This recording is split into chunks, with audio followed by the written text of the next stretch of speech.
Bienvenidos hijos del tiempo, esto es La Edad de Cronos. Recuperamos la saga del cristianismo. En el anterior capítulo hicimos una pequeña introducción y continuamos con las biografías de los apóstoles. Las dos que repasamos fueron las de Judas Iscariote y Bartolomé, por lo tanto nos quedan 12. Sí, habéis oído bien, la Iglesia no solo reconoce los 12 apóstoles clásicos, hay más apóstoles. En esta saga vamos a hablar concretamente de 14, así que la introducción de hoy va a ser explicaros qué es un apóstol. Y para no perder las buenas costumbres, os voy a recomendar que os suscribáis. Poquito a poquito vamos creciendo. Ya hemos pasado de 70 miembros. Dale al botón, te puedo asegurar que no está contaminado con el COVID-19. Y como siempre, voy a recomendar una canción relacionada con el tema de hoy. Ya que vamos a reunir a varios apóstoles, qué mejor que poner una canción que hable de la Última Cena. Y así se va a llamar la canción, La Última Cena. Pertenece al grupo Mago de Oz y está incluida en su disco Jesús de Chamberí, una ópera rock en la que simulan que Jesús vuelve a la Tierra en el Madrid de los años 90. Al final revive toda su pasión, pero con un toque un poquito más macarra, y siempre crítico a las supuestas tergiversaciones de su mensaje. Vamos a entrar en materia. ¿Qué es un apóstol? Para responder a esta pregunta tenemos que ir a la raíz de la palabra, la cual es de origen griego y significa enviado o emisario. Pero Jesús la enriquece un poco más y la denomina pescador de hombres. Por lo tanto, ya podemos adivinar que un apóstol es todo aquel que trae fieles a la nueva fe. La Iglesia da como apóstoles a los misioneros que llevaban el Evangelio a África, América Latina, el sudeste asiático. No tenía por qué ser exactamente los 12 discípulos de Cristo. Los obispos recogen la tradición apostólica, por ejemplo. Pero aquí nos vamos a referir única y exclusivamente a los apóstoles clásicos. Estos serían los 12 de la Última Cena: Simón, renombrado por Jesús como Pedro, Santiago el Mayor, Andrés, Juan, Felipe, Bartolomé, Tomás, Mateo, Santiago el Menor, Simón el Cananeo o el Celote, Judas Tadeo y Judas Iscariote. Después habría que sumar dos más: Matías, el cual fue elegido por el resto de apóstoles cuando Judas se suicidó, y San Pablo, el que para mí es el fundador de la Iglesia que hoy conocemos. Creo que con esta explicación todo va a ser mucho más claro. Hoy voy a dedicarle tiempo a algunos de los apóstoles que normalmente no se mencionan tanto en los libros y en las películas. El primero va a ser Felipe. En la tradición cristiana se le conoce como Felipe de Betsaida, ya que esta era su ciudad de origen. Tuvo que ser de los primeros seguidores de Jesús, ya que según cuenta la tradición, también era discípulo de Juan el Bautista. Como he dicho antes, Felipe es considerado uno de los apóstoles menores por la tradición. Se cree que podría tener ascendencia griega. Esto es muy importante. Había dos tipos de judíos, los propios de la región palestina y otros que podrían ser, por ejemplo, originarios de Grecia, Turquía, Alejandría, Roma, que iban a Jerusalén simplemente para peregrinar. Serían estos judíos más internacionales los que le darían ese carácter universal a la Iglesia. En los Hechos de los Apóstoles no se nos comenta mucho sobre él.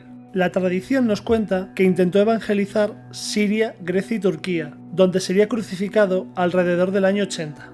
Los supuestos restos de este santo estarían en la Basílica de los Santos Apóstoles de Roma.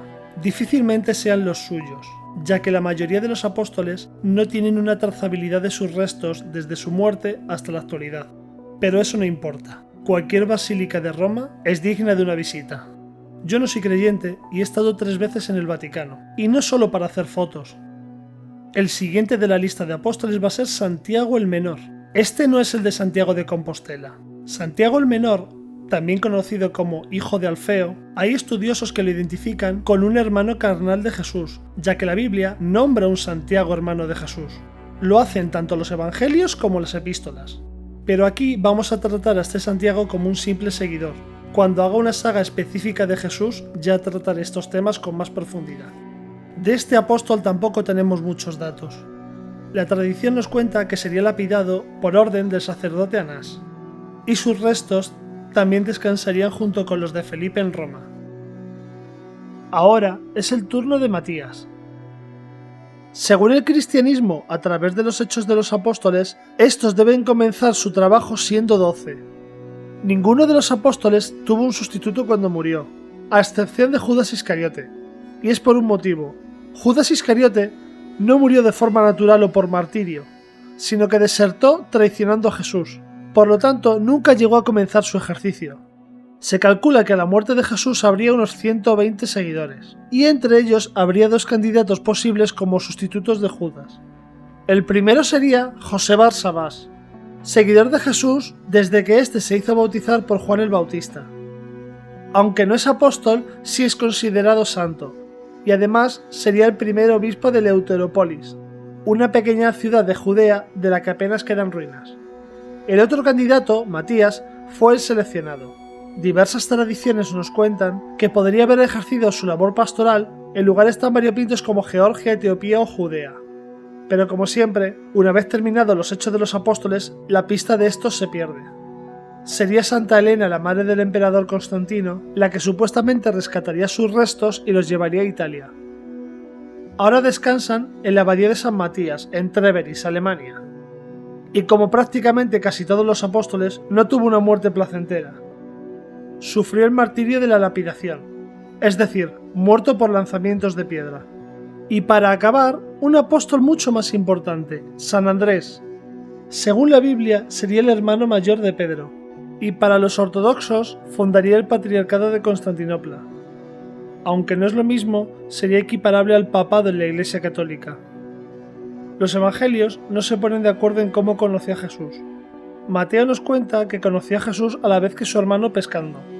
Lucas, en ese mismo pasaje, no menciona a Andrés. Y Juan lo que nos dice es que Andrés ya era discípulo de Juan el Bautista. 3 evangelios con 3 historias diferentes. En lo que coinciden todos los teólogos es en la importancia de Andrés. El problema llega cuando Jesús muere. La pista de Andrés también se pierde. Y nos tenemos que ir a la tradición y a textos apócrifos para saber qué es de él. Por ejemplo, su símbolo más conocido es la cruz en forma de X, también llamada Cruz de San Andrés. Pues ni en los Evangelios ni en los Hechos de los Apóstoles se nombra que haya sido crucificado así, es solo parte de la tradición. Y sin embargo, este símbolo ha sido utilizado como bandera de muchos países, incluido el Imperio Español. Los supuestos restos de este apóstol estarían divididos entre varias iglesias. Una parte estarían dentro de la Basílica de San Pedro, en Roma. Otra parte estarían dentro de la Catedral de San Andrés, en Patras, la ciudad de Grecia donde fue martirizado, y donde también se custodia la cruz donde fue ejecutado. La tercera iglesia con reliquias suyas sería también una catedral que lleva su nombre, pero esta vez en Amalfi, Italia. Era muy común en la Edad Media ver a los santos despiezados y no respetar la integridad de sus cuerpos, ya que se pensaba que tener un dedo de un santo era una bendición para una ciudad, y un apóstol aún más.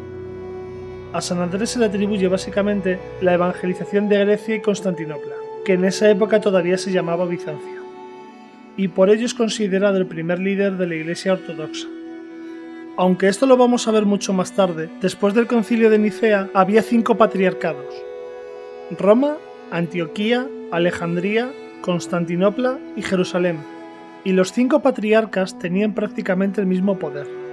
La llegada del Islam supuso la caída de 3 de ellos, y como solo quedaban Roma y Constantinopla, los que precisamente siempre querían el liderazgo de la Iglesia, el conflicto se hizo inevitable y cualquier excusa ya valía. Pero como digo, todo esto lo vamos a ver en capítulos posteriores. Lo que quiero que quede claro es que el Papa en realidad no tuvo poder hasta 1000 años después de morir Jesús, y en realidad en una franja muy limitada, ya que solo le obedecían el Sacro Imperio, Francia e Inglaterra. La península ibérica estaba conquistada por los musulmanes, y en Europa del Este primaba el rito ortodoxo. En los últimos 50 años, tanto el Vaticano como Constantinopla han hecho intentos de acercamiento, e incluso se habla de unificación. Para que os hagáis una idea, si ambas iglesias estaban divididas, entre ambos patriarcas estaban excomulgados. Eso significa que ambos líderes mandaban literalmente después de la muerte al otro al infierno. Estas excomuniones fueron anuladas en 1965, Pablo VI y Atenágoras I dieron los primeros pasos para cerrar casi 1000 años de división. Y con esto ya hemos terminado.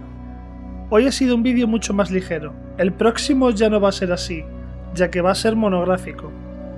Hablaremos de Santiago el Mayor, y desde ahí tendremos dos sagas separadas. Por un lado continuaremos con la historia del cristianismo, y por otro lado os hablaré del Camino de Santiago. Lo dicho, os espero en el siguiente vídeo. ¡Hasta luego!